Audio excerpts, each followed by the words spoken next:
Welcome, witches and wizards, to a journey into the shadowed corners of one of the most brilliant and enigmatic minds the wizarding world has ever known. Albus Percival Wulfric Brian Dumbledore. Beloved headmaster of Hogwarts, defeater of Grindelwald, protector of Harry Potter. His name evokes reverence, wisdom, and a comforting sense that good shall always triumph. But beneath the silver beard and twinkling blue eyes lies a story far more complicated, one shaped by ambition, guilt, and choices that continue to ripple across wizarding history. Today we pull back the velvet curtain and step beyond the legend into truths that even Dumbledore himself hoped would remain buried. Brace yourselves, for this is not a tale of simple light or darkness. It is one of reckoning. To understand Dumbledore's secrets, we must begin in Godric's Hollow, not with Harry, but with Albus himself. The eldest of three, Albus carried the weight of his family from a young age. His father, Percival, was imprisoned for attacking Muggle boys who harmed his daughter, Ariana. His mother, Kendra, struggled to raise them in isolation. And Ariana? She was the first secret. Attacked at 6 and left with unstable, explosive magic, Ariana was hidden away, her condition spoken of only in whispers. Dumbledore would later call her his greatest shame, for it was her that he failed most profoundly, but more on that in a moment. It was at this crucible of pain and secrecy that Albus formed his first great friendship, and arguably his first descent into moral ambiguity. Gellert Grindelwald, brilliant, charismatic, and dangerous, arrived like a flame in the dark. Their bond was instant, forged in intellectual fire and mutual dreams. But those dreams were no innocent academic pursuit. Together they plotted domination for the greater good, as Grindelwald so chillingly phrased it. A new world order, led by wizards, where muggles would be subdued for their own protection. Dumbledore, in his youthful pride, did not object. He envisioned himself as a benevolent ruler, and so the first of his secrets. Albus Dumbledore once stood on the precipice of tyranny. The fantasy shattered with tragedy. A three-way duel between Albus Grindelwald and Aberforth, Albus's brother, ended in Ariana's death. No one knows whose spell struck her, and Dumbledore, haunted by uncertainty, never sought to learn the truth. This moment, more than any other, fractured him. It is perhaps no coincidence that his greatest magical triumph, defeating Grindelwald in 1945, came years later, not in glory, but in penance. He bore the Elder Wand from that duel, but unlike its previous masters, he never truly wielded it for power. Some say it was guilt that kept him from taking a more active role in politics, or even claiming the Ministry of Magic when he could have. But guilt, as we'll see, never stopped him from manipulating the course of events from the shadows. Years later, we find Dumbledore at the center of another secret, one that would shape the fate of the wizarding world.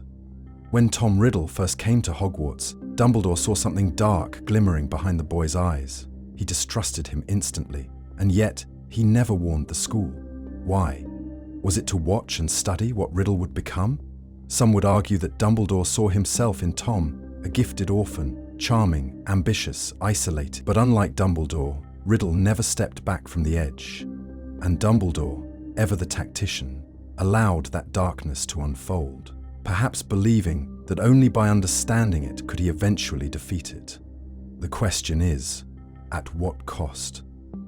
Dumbledore's role as a chess master emerges most clearly in his relationship with Harry Potter. From the moment he left the infant boy on the Dursleys' doorstep, Dumbledore began orchestrating a plan so vast and intricately layered that it would take years before even Harry began to glimpse it. He knew the boy carried a piece of Voldemort's soul. He knew this made Harry a Horcrux, and yet he chose not to tell him. Not at first. He allowed Harry to grow, to be loved, to make friends, but also to be manipulated. For Dumbledore believed in sacrifice, in love as the ultimate shield, and perhaps most controversially, in the notion that Harry might need to die. To be clear, this wasn't simple cruelty. Dumbledore believed in the power of choice, and he never intended to force Harry's hand. But he arranged events to guide him, from giving him the cloak of invisibility to placing the Philosopher's Stone under his nose, to revealing only fragments of prophecy when it served the boy's growth. Dumbledore was preparing Harry, like a general sharpens a blade. Was this wisdom? Or something far more chilling? the grooming of a child soldier for war. This calculated control extended to others.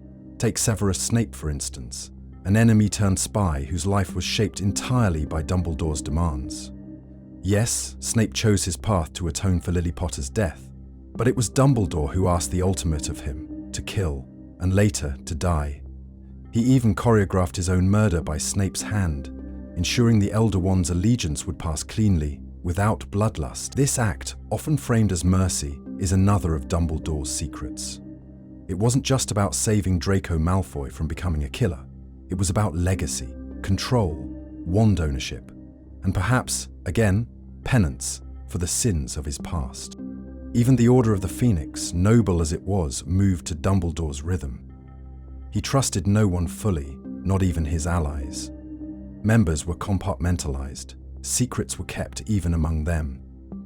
Sirius Black, once Dumbledore's most loyal supporter, came to resent his isolation at Grimmauld Place, a place Dumbledore confined him to under the guise of safety, though it ultimately led to his despair.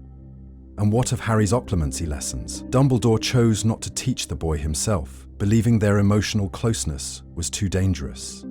Instead, he handed him to Snape, an act that nearly shattered Harry's mind. Perhaps one of the most morally ambiguous chapters of Dumbledore's legacy was his handling of the Hallows themselves. He alone knew of the Elder Wand, the resurrection stone hidden in the gaunt ring, and the cloak of invisibility in Harry's possession. Though he spoke against the pursuit of power, he once desired the Hallows himself, and ultimately he held all three. This pursuit, too, was not without consequence. The ring cursed him, the knowledge haunted him, and yet he used the stone, embedded in the snitch, to guide Harry in his final act of sacrifice. Was it redemption, or yet another manipulation, cloaked in the language of trust? These layers of strategy, of sacrifice and secrecy, are not easily unraveled.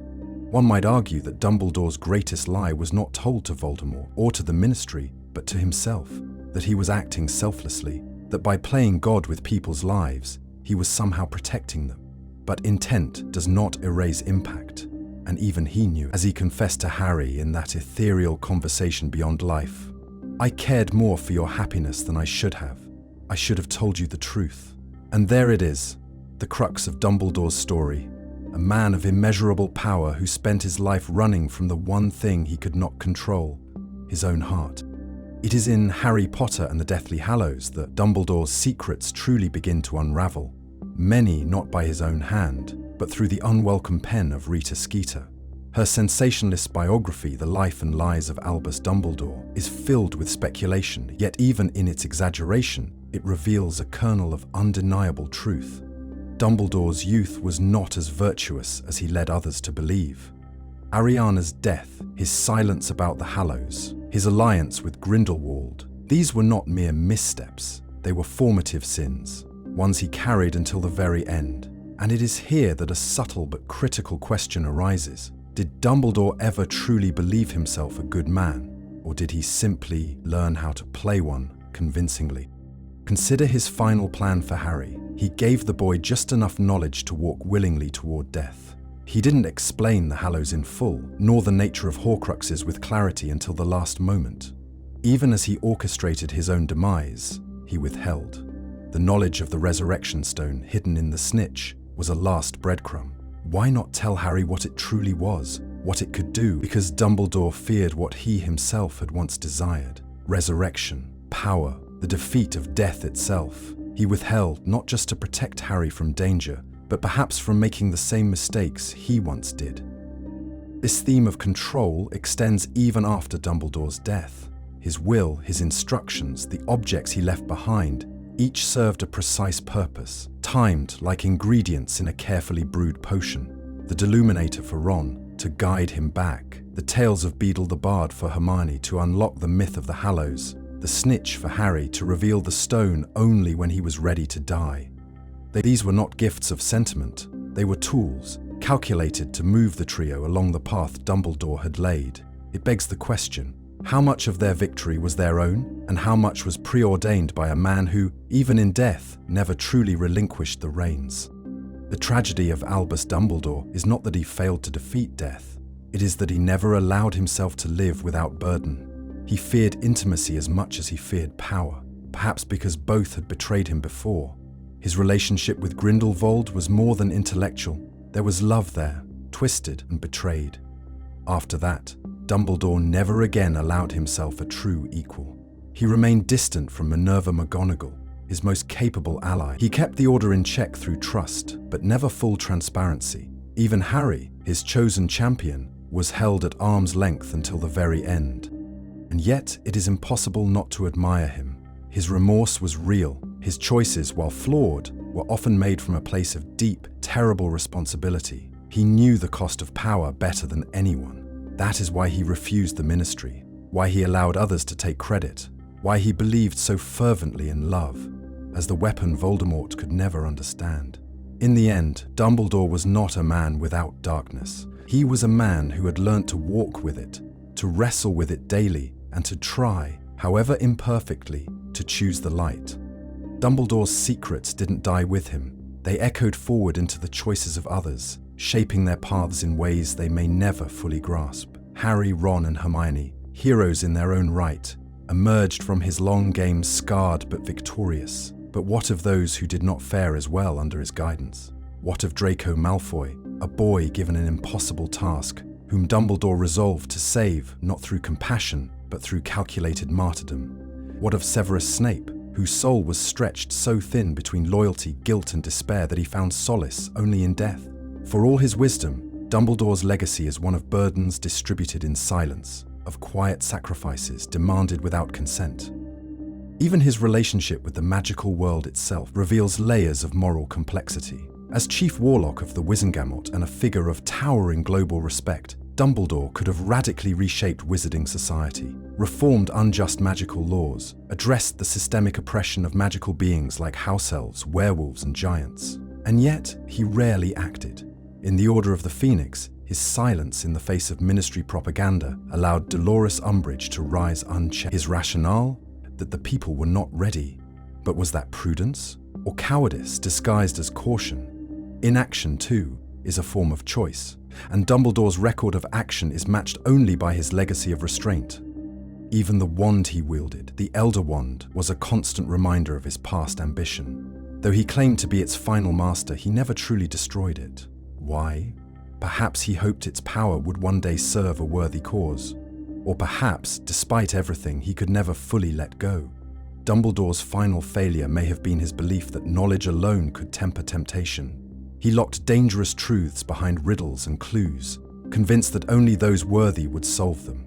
But history has proven otherwise. Secrets have a way of leaking, and temptation, once named, takes root.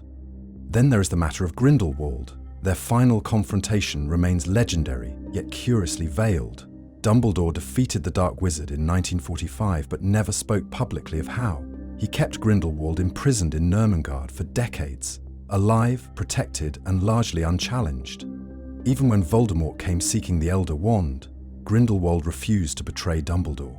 Was this fear, respect, or love in its last withered form? Whatever the answer, it suggests that even in victory, Dumbledore could not sever the deepest tie of his youth. He conquered Grindelwald with magic, but perhaps not with finality. And still, the wizarding world remembers him as its greatest champion. Statues stand in his honor. His legacy lives on at Hogwarts. Yet how much of that legacy was built on a foundation of quiet tragedy? Dumbledore was not merely the mentor of heroes. He was the architect of their crucibles. He gave Harry the tools to win, but never the peace to simply live. And as Harry named his son after him, Albus Severus, he carried forward not just Dumbledore's name, but the burden of understanding. He was the bravest man I ever knew, Harry said. Perhaps, or perhaps, he was simply the most human. In the end, Albus Dumbledore remains the most enigmatic of all Rowling's creations, not because he was unknowable, but because he was all too human. He loved too deeply, trusted too cautiously, and bore the weight of the world on shoulders that were never built to carry it alone.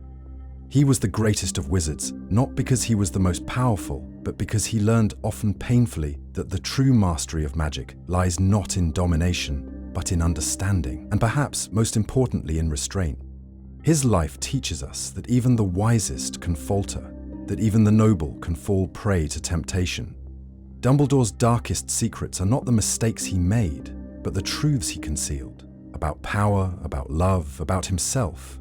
In trying to shield others from his failures, he sometimes inflicted deeper wounds.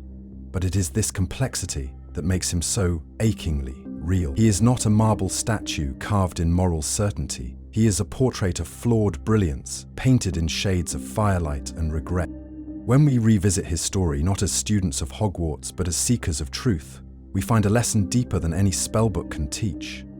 That greatness is not the absence of fault, but the ability to rise again after falling. That leadership is not about control, but about the courage to let others choose their path, even when it diverges from your own. And that love, messy, uncontainable, unconditional love, is the magic that redeems even the most broken soul. So, as we step away from this tale of secrets and sacrifice, let us remember the man behind the legend, Albus Dumbledore, the boy who buried his sister, the friend who lost his way, the teacher who shaped heroes, and the man who, in the twilight of his life, finally told the truth. His darkness does not diminish his light, it defines it. For in a world of absolutes, Dumbledore dared to live in the grey, and that is where the greatest magic lies. Thank you for journeying with us through the shadows and brilliance of one of the wizarding world's most extraordinary minds. Until next time, remember, it is our choices, far more than our abilities, that show what we truly are. Lumos.